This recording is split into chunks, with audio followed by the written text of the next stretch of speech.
Cinema ఇండస్ట్రీలో కొత్తగా వచ్చే హీరోయిన్స్ కు ప్రస్తుతం మంచి క్రేజ్ ఉంది అని చెప్పాలి. ఒక్క సక్సెస్ అందుకున్న కూడా స్టార్ హీరోలతో చాలా ఈజీగానే అవకాశాలు వస్తున్నాయి. అందంతో పాటు కాస్త టాలెంట్ కూడా తోడైతే ఊహించని రేంజ్లో పారితోషకాలు అందుకుంటున్న వారు కూడా ఉన్నారు. అయితే సినిమాల సెలెక్షన్ విషయంలో తొందరపడితే ఇమేజ్ ఒక్కసారిగా డౌన్ అవుతోంది. ఆ మధ్య ఉప్పెన సినిమాతో కృతి శెట్టి ఏ రేంజ్లో ఎంట్రీ ఇచ్చిందో ప్రత్యేకంగా చెప్పనవసరం లేదు.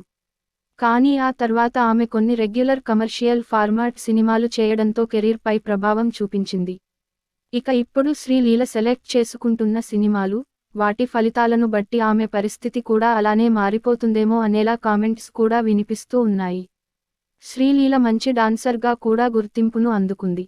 ఆమె అందంతో పాటు అదిరిపోయే స్టెప్పులు వేస్తే విజిల్స్ గట్టిగానే వినిపిస్తున్నాయి.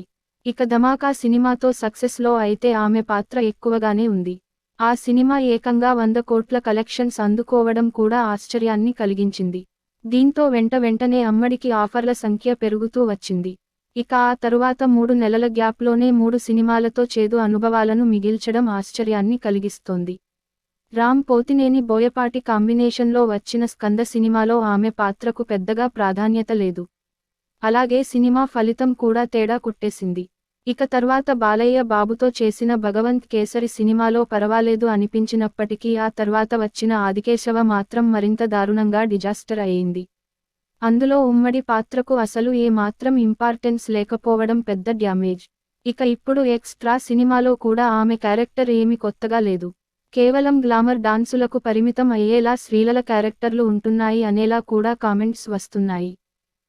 లేదంటే మరో కృతి శెట్టి తరహాలోనే ఒక్కసారిగా డౌన్ అయ్యే అవకాశం ఉంది. మరి ఆ సినిమా అమ్మడికి ఎలాంటి ఫలితాన్ని ఇస్తుందో చూడాలి.